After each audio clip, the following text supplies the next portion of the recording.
आज আমরা কর্তব্য এবং আসক্তি নিয়ে আলোচনা করব। আমরা প্রত্যেকেই কাজ করি, কিন্তু এই কাজের কারণ কি কি হতে পারে। প্রথমত,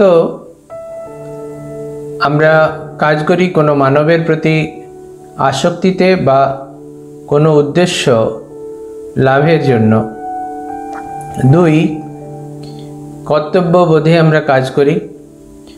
3, হতে পারে সকল জীবের অন্তরে যে অধিষ্ঠিত পরমাত্মা রয়েছে তার প্রতি ভক্তিতে। আমরা প্রায় দেখা যায় এই দুইটি জিনিসকে মিশিয়ে ফেলি। এক হলো কর্তব্য এবং আসক্তি। বেশিরভাগ লোকই প্রকৃত কর্তব্য এবং আসক্তির মধ্যে পার্থক্য বুঝতে পারে না। কর্তব্যবোধ তখন আসক্তির সমর্থনে একটা যুক্তিতে পর্যবসিত হয়। একজন বলেছিলেন, কর্তব্য হলো আমাদের আসক্তির জন্য দণ্ডস্বরূপ।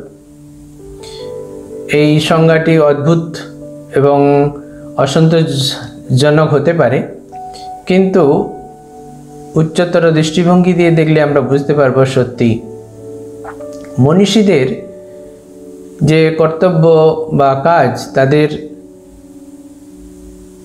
কোনো কর্তব্যের বাঁধনে বাধা ছিল না। তারা কর্ম করত জগতের কল্যাণে,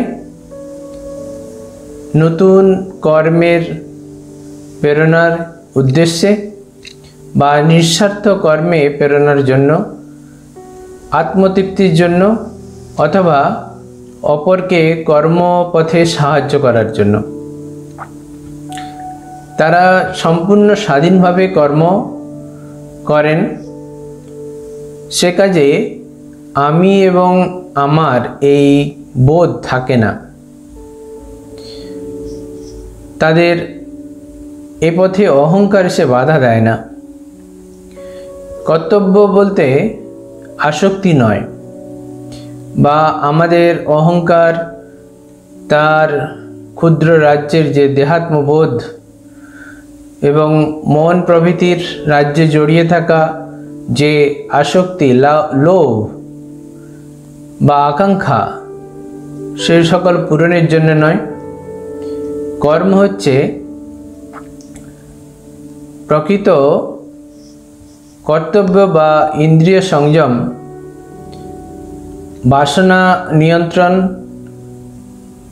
অথবা প্রীতিপূর্ণ হৃদয়ে যে ভাব উত্থিত হয় তার জন্য,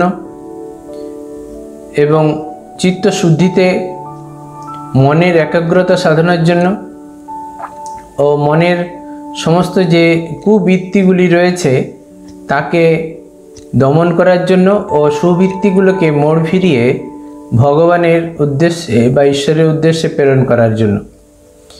আমরা যত পবিত্র হব তত আমাদের মধ্যে অনাসক্তি আসবে, এবং তখনই আমরা প্রকৃত কর্তব্যের অর্থ অনুধাবন করতে পারি।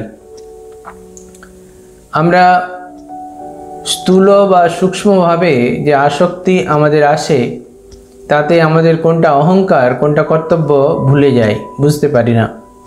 তাই আমাদের এই সূক্ষ্ম বা ক্ষুদ্র যে স্বার্থ, সেই তার গণ্ডি পেরিয়ে আমাদেরকে প্রকৃত জগতের কল্যাণে বা জগতের উদ্দেশ্যে যদি কর্ম করা হয়, তখনই আমরা প্রকৃত কর্তব্য করতে সমর্থ হব।